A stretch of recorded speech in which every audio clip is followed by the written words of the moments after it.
Hey guys, this is Andy McCann here to help you lay a firm foundation in fitness, food, and finances. Today we're going to talk about knees. You can use this for any joint, but I have bad knees or I have a knee replacement surgery coming up. What would you do to kind of prepare for that? You guys, if you're listening to this, you're probably one of our members. If you're not a member, but you live here in Woodstock, Georgia, we do have a physical gym. You can come hang out with us, CrossFit Garage, Woodstock, Georgia. If you're not in Woodstock, but you have a garage or a basement full of gear, we now have Garage Fitness Online. You can find us there. If you go to Facebook and type that in, you're going to find us a little bit easier. If you, actually I should probably start adding it to the doodly-doo in the bottom so that you guys can find that. Of course, if you're watching this as a video, you can find us at Andy McCann 42 or podcast Fitness, Food, and Finances. All right, so I do a bit on the Expert Council on Thursday for Jack Spirko with the Survival Podcast. It is not a doom and gloom zombies podcast. It's usually a solutions-driven message of how to live your own life when times are bad, or even if they're not. How to live a good life if times are bad, or even if they're not. So I've been listening to him since about 2000, maybe 10. An old member of ours, Bruce Sofchi, which I met back at this fall festival we just went to. He introduced me to it. I started listening to him, and eventually now I'm on their Expert Council, and I've gone to a couple of their events. I love this stuff. If you're into preparing smartly, like, hey, let's get out of debt. Let's have insurance. Let's surround ourselves with a community of like-minded believers, right? Of people who go, I want to succeed. I want to propel myself. I want my family to do well. I want my children, like all that stuff. Glasses half full. Those that are trying to live a curious mindset rather than a competitive or well, what do you look at it when the world is evil on you? So do you look at the world as, hey, I'm curious, or judgmental, right? So if somebody cuts you off, are you like, you jerk? Or do you say to yourself, maybe they're going to the hospital, right? So be curious and extend grace, because you just don't know. It's a much better world. Anyway, you know me. I'm trying to fill us up with people who like to CrossFit, play board games and D&D, who like to go on adventure races, who have chickens. I mean, I'm trying to surround myself with people that do the ththings I do because you guys are awesome. It does seem like in the world of preparing for outcomes, it seems like it's dominated by 50-year-old men that happen to be engineers. Now, there's more than that, but those are the ones that showed up at this event. So the Survival Podcast has several in-person events or events associated with them. And it's a great place, a great opportunity to get involved and meet like-minded people. Anyway, I did a presentation. You can go to, let's see, what is it? At Survival Podcasting or Jack Spirko. And if you look at their live stream, I'm one of them down there. You'll see Andy McCann, 5 Pillars of Health and Longevity. I plan to do this presentation in chunks for you guys. Actually, I may give it one full go and then give it to you in chunks to go more deeply into each subject. Anyway, while I was up there doing that presentation, I talked to one of the participants. She AKAs as Mama Sauce. I think she said she was 72. Pretty good shape. She has actually done CrossFit before. They told her a long time ago, hey, you probably need new knees, and it's going to be soon. So she did her best to hold that off, and the time is coming. And we talked about, what do you do with your knees? How do you prepare? And this could use any joint, but I'm going to go with knees. I'll probably do shoulders next time. We've got some folks in the gym struggling with some shoulder repair, so maybe I'll interview David on that, and I know he's going to put together a class to help people really engage their shoulders and use like the casing for that joint to get a bit better. Because your shoulder, it gives up stability for ultimate mobility. So with mobility, you lose stability. You look at your knee, pretty damn immobile. It just bends the one way or hinges, and it's very stable. Okay, so I talked to Mama Sauce, and she had some awesome insights as well as a great perspective on the journey to be that's going to happen. I'm going to take some of the things she and I talked about, and I'm going to embellish because it makes the story and what we're going to talk about a little bit easier if I can have more opportunities, right? All right. I'm also laughing at myself because I'm doing a new thing. I'm trying to take my topics and put them into ChatGPT and say, hey, I'm a bit scatterbrained and I'm a bit tangential. I do like the personal stories, but I should stay on point more. Give me the outline I should be following based on all these things I want to talk about. So it's been a good thing. I feel like it's going to make me a bit more streamlined for you guys, but I will still give you the crazy stories. Okay, so I have had several issues through sports. I actually only recently have ever gotten hurt in doing some CrossFit. I took a bar right to my top of my collarbone, and it's very sensitive. I think I bone bruised myself by doing a thruster and just coming down too fast. I was basically too damn healthy and fit, and I did something to myself. I'm not broken. I'm just being repaired. My point, though, is something happens to all of us. People as dumb as me or as smart as y'all. Things happen. Life happens. Your meniscus gives out. You roll the dice of randomness, and, it's just your time, right? Something happens, or you were cursed with some genetics that you knew a thing was coming. Today it's going to be knees. Tomorrow or next week, maybe I'll talk shoulders or hips or something. But you can do a thing to help yourself. So let me pull up a slide from the presentation I was on. Actually, before I get there, hey, we're doing a carnivore Kickstarter in 2025. I'm working with Rick and Andrea, and they're putting together a class-based session. So you can just buy it and do your own thing, or you can buy it and do the classes with us. It'll be some online Zoom and things like that. So you can go at your own speed. It'll be 8 weeks, or you can go at your with us over those 8 weeks. So there's going to basically teach you how to eat carnivore. And let me say this, it's not really hard.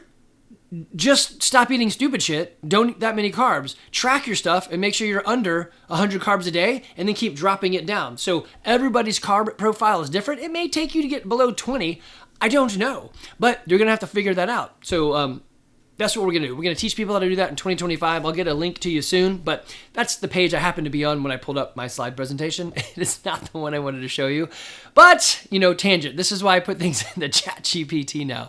Okay, so there is a picture that CrossFit likes to show, and I love this one. On a continuum, so think of a rainbow. On the left side, you've got sickness. On the middle, you've got wellness. On the right side, you have fitness. We've talked about this before. So you've got some body indicators, so blood pressure, body fat, bone density, triglycerides, your heart rate, and so forth. Everyone understands there is a number or a thing that, like, the CDC will say is what a well person has. Now, I think it's dumb when you go with the CDC because they're taking everyone in, putting them together. And I just don't think many of those people are actually well. So they're putting in some bad numbers. The CDC even says health is the absence of disease. I think that's a dumb answer, but that's what they say.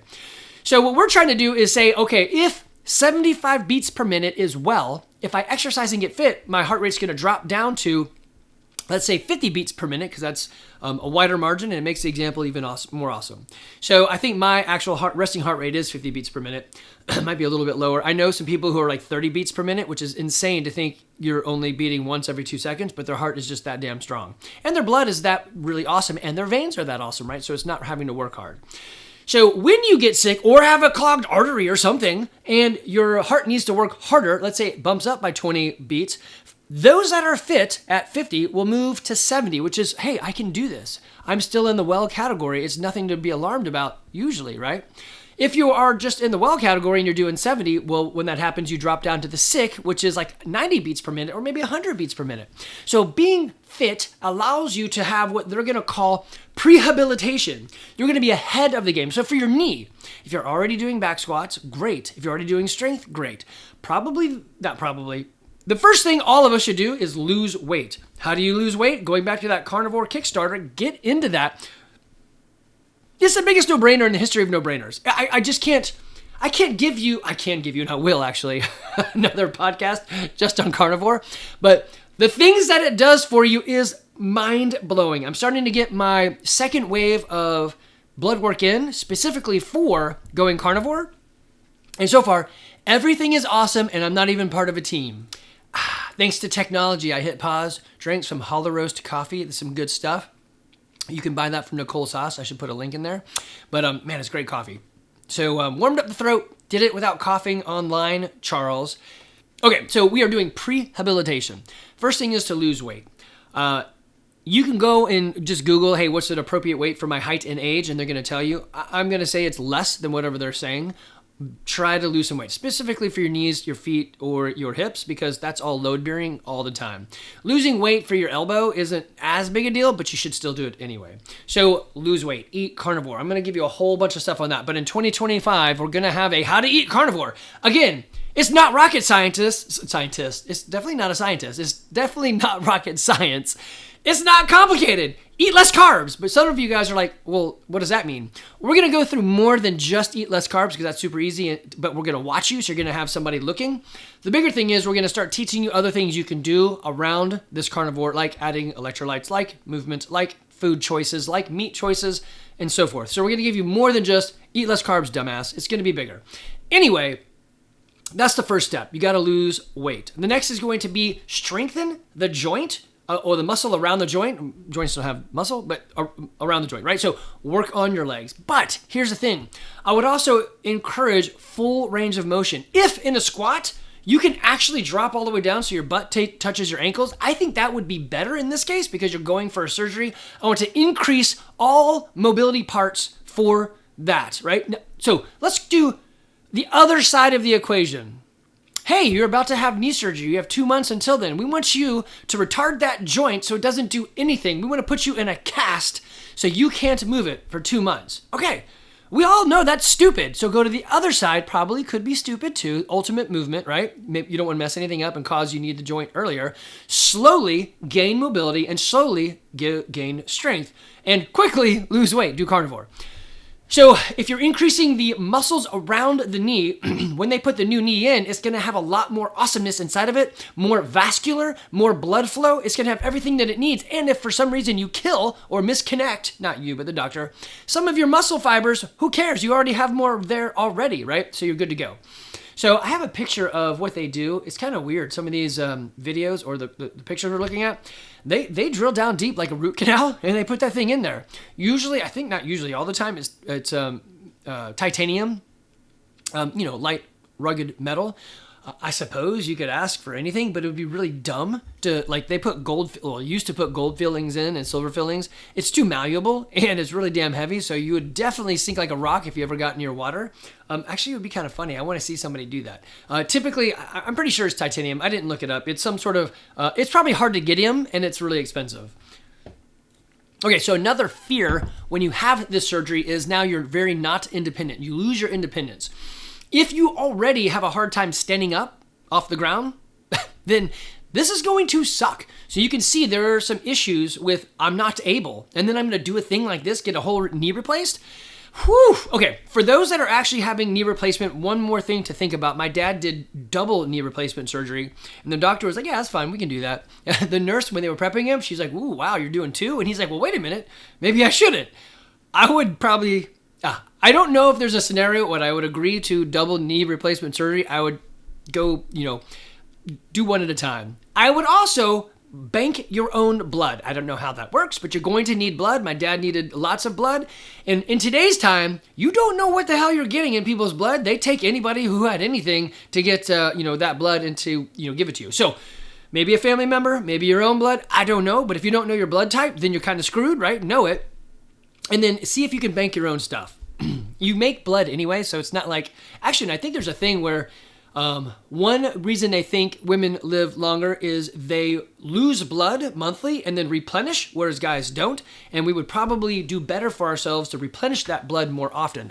One of those guys, I'm going to butcher who it was. It was either Peter or Tia or I don't know, but they do a blood draw as often as they can so that their body is always making more blood. I like the idea. I don't know if it's true, but it'd be interesting. Okay, anyway, you want to prevent your loss of independence. Building strength isn't tough. It just takes time. The first thing I would do is go for mobility on body weight, so you're having body weight strength. So what I would do is go on YouTube and put in CrossFit squat therapy or CrossFit squat door jam. And that's going to give you a couple of videos. The door jam approach is because most of you don't know how to squat and you can't squat well anyway. So I would learn how to squat first. The actual no-brainer here is just go to a CrossFit gym and tell them what you want to do and they will work you through it. Maybe hire them a couple times for some individual sessions, learn that stuff, and then do it on your own. Or be part of class. The coach will always help you.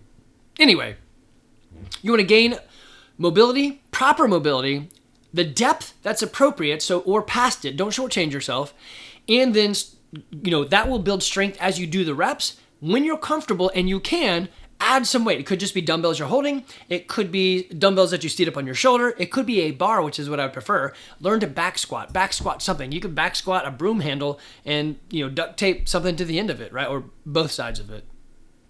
If you don't have any of that stuff, you can use resistant bands. Now, I'm not a fan of bands and chains because it's going for something totally different, and it's going to give you a non-linear strength progression. So if you think of a band, if you put it on your feet and then wrap it on your shoulders and stand up, the hardest part is when you're standing tall, right? So yes, it's okay if you got nothing else to do and it's a way to start, but it wouldn't be ideal. Same thing if you have a chain that just sits on your shoulder and doesn't touch the ground, great, wrap a chain over it's like anything, wrap anything over your neck and just hold on to it. What they typically do on chain type training is the chain dangles on the ground, and as you squat up higher, it gets harder, right? Because there's more weight off the ground. So the ground's doing some of your work. Not a huge fan of that one. Anything is better than nothing. So go bare and then add something, no matter what it is, and then add, if you can, find bars or something like that. So an Olympic bar. In this case, you could use a powerlifting bar. It just means that the ends don't rotate. Not a big deal.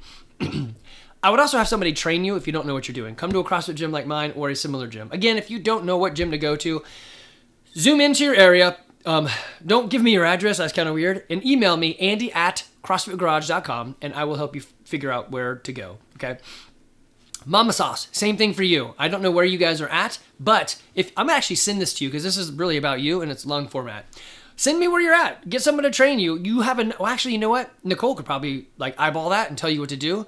Or if you're near a tactical, whatever, the place we were just at for the Self-Reliance Festival, those guys probably know how to help you as well. Or send me a video of what you're doing and I'll give you some correction. You did CrossFit before, so you should be fine, but always use somebody, because sometimes, most of the time, your own eyeballs don't see the problem, but someone else's eyeballs will. Okay, what else? Oh, here's a good story. I have known people currently in the gym, myself included, who've done a thing and then continue to work out with the other arm or leg, and everything works out fine. Some people are like, oh, I'll get large on one side. You aren't large now. You're not going to get large on one side. So I was in a, what was it called? Frogtown race. I don't know, maybe it was a long time ago. Could have been something like 18 years ago, 17 years ago. Anyway, doing pretty good. It's just basically a looping run, and I stepped in a hole. My ankle twisted off to the side, and it hurt. I heard a loud pop. I thought, like a dumbass, hey, let me just keep going. By the time I made it to the start-finish line where we would keep lapping, my ankle was the size of a grapefruit. So yeah, I'm pretty much done. I was hoping I could push through it and I'd get some of that, the airbag poof to help your joint stop moving to go away, but I was messed up. Eventually I went to the chiropodist, that's English for foot doctor, or podiatrist. So I went to the chiropodist and he said, yeah, it's gonna take a while. This is such a bad sprain. It would have been better had you broken it. I'm like, oh, that's fascinating.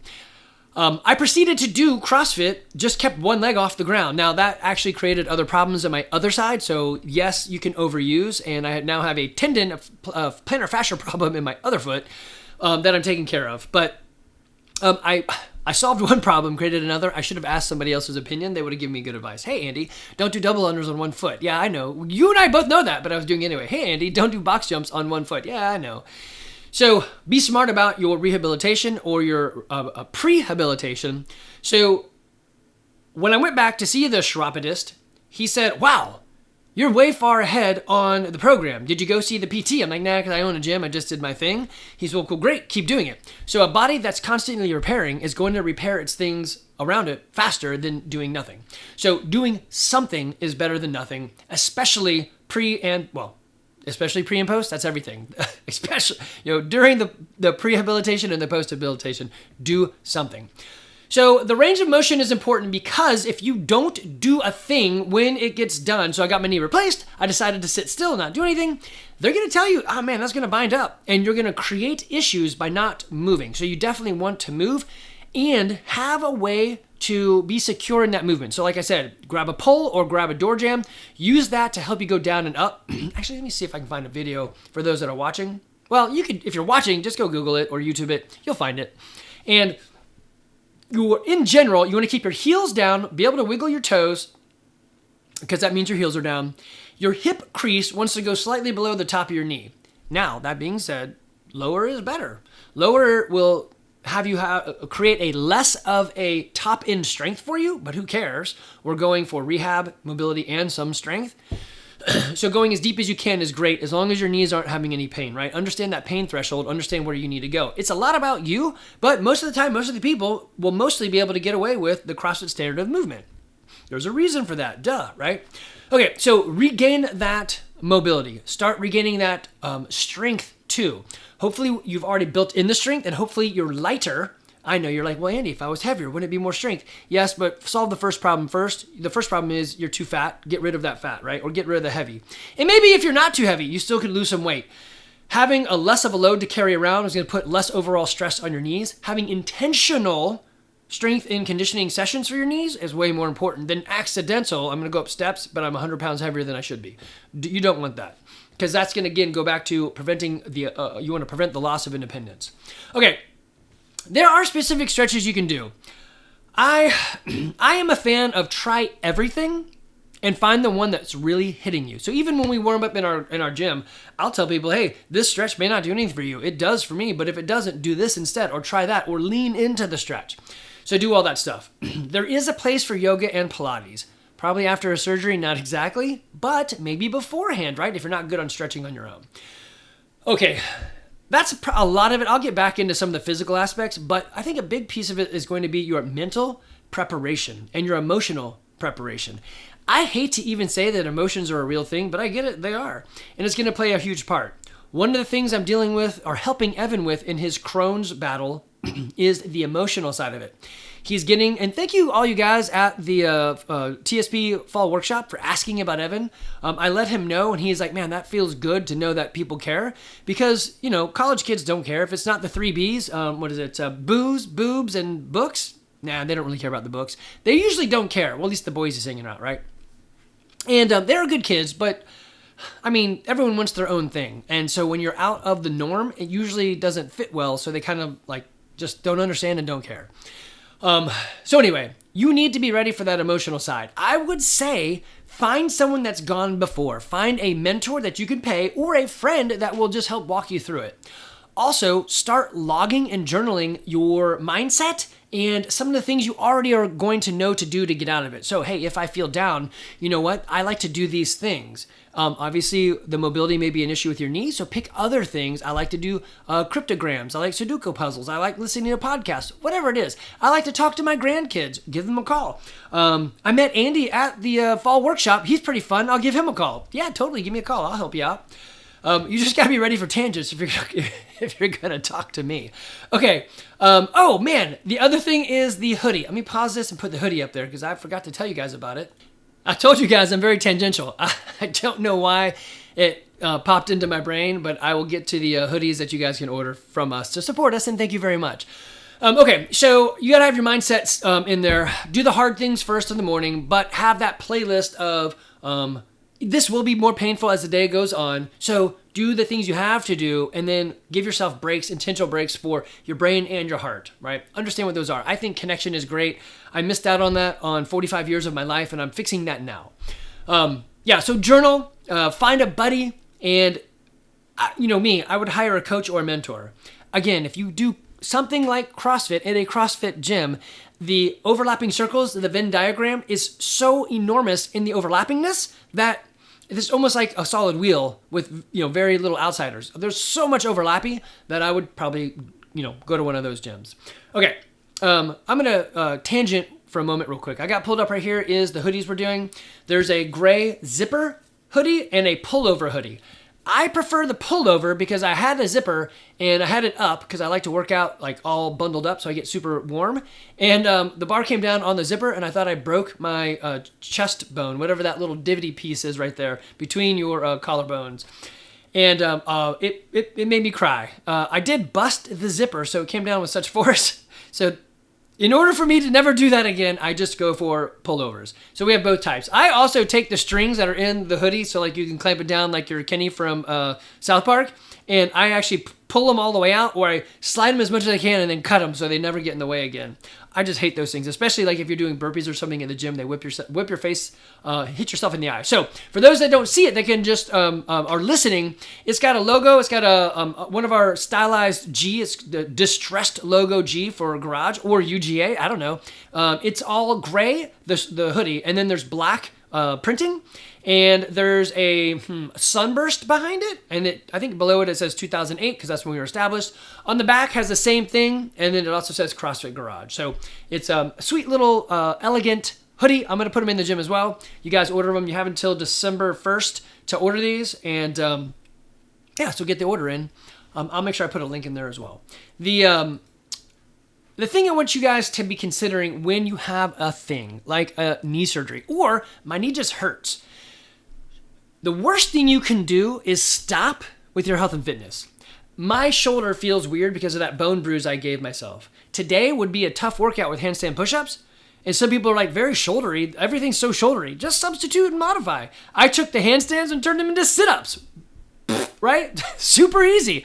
I took the muscle-ups and I turned them into 2 strict pull-ups. Doesn't hurt my shoulder. And then 2 knee push-ups because I could keep my elbows way in and the knee gave me less of a fulcrum point and nothing really was hurt. And then like I said, I switched to handstand push-ups completely to sit-ups. I know, not the same thing, but who cares? I'm in there, I moved, it was 20 minutes, got a really good sweat on, and it's been 5 days since I worked out because I went on this trip, so this was really good for me. If you have a thing, talk to me. Trying to go through it by yourself is really tough. If it's a shoulder, I can give you people in the gym who've worked through their own shoulder stuff. I can also give you exercises, and we're trying to do this right now, to pre-help or prehabilitate your shoulders. So you're going to see us starting to put in randomly, like, hey, this isn't part of the workout, I know, as a warm-up, maybe some scap push-ups or scap pull-ups, or something else shouldery, even though there's no shoulders in it, to help gain that shoulder ruggedness. Again, the shoulder gave up stability for mobility. And your body may be leaning into that, so just be careful. Okay, let me pause this and see what else I want to tell you. Okay, here are some things I want to tell you. This podcast should come out Tuesday the 19th, so you're going to miss this part, but be on the lookout for it. In the calendar of things we have going, I'm going to run through them kind of quick. Alumni Week will start December 2nd. If you're an alumni out there, I got 2 things for you I want you to try for me. One is just come in. I will give you some free time in the gym. Come on in. Just hit me with a reply.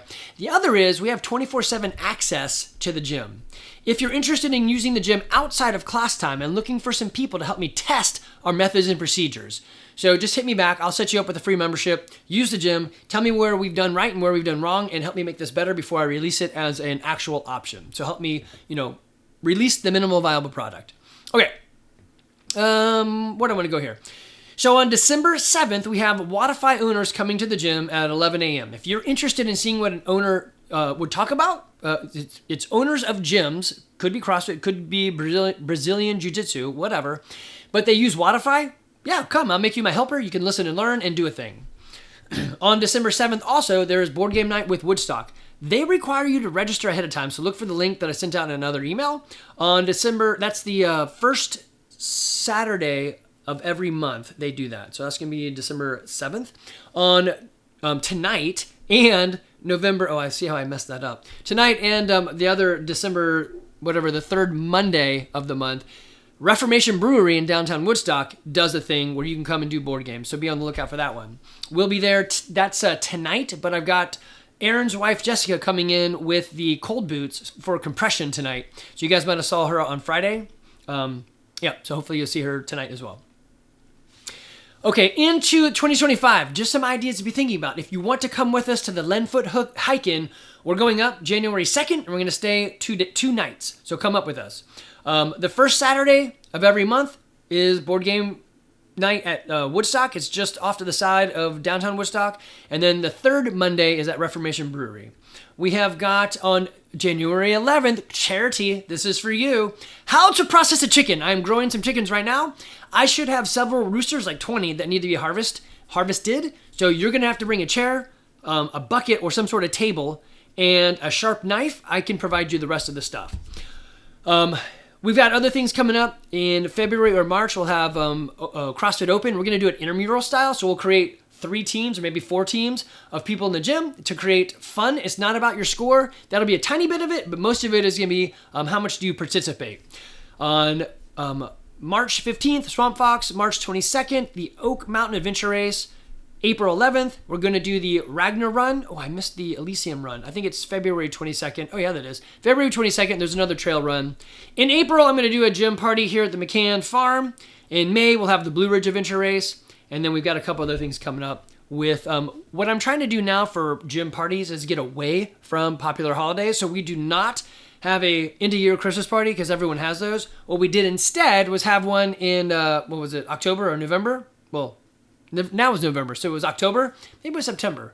I don't know. It was earlier, so we could get away from everybody's stuff. I'll promote that a bit more so you guys can come and see that thing. Okay. Hopefully you guys are finding some friends, some consistency, some fitness, some community, some how-to. If there's a topic you need me to talk about, man, let me know. And I won't say it's from you. I can say it's for a friend. I will help you in whatever I can. If you guys will track your food for 2 weeks, I will help you for free on your food. Most of it's going to be don't eat like a death row inmate, but we're here for you. The Carnivore Challenge coming up in 2025, Carnivore Kickstarter, is going to be something like $200. And it's through Smart and Simple. So we'll be working with them. It can be self-paced, or it will be, and you can make it with the class. So there'll be them helping us march along. The way they've set it up, I did it mostly for y'all and the Survival Podcast.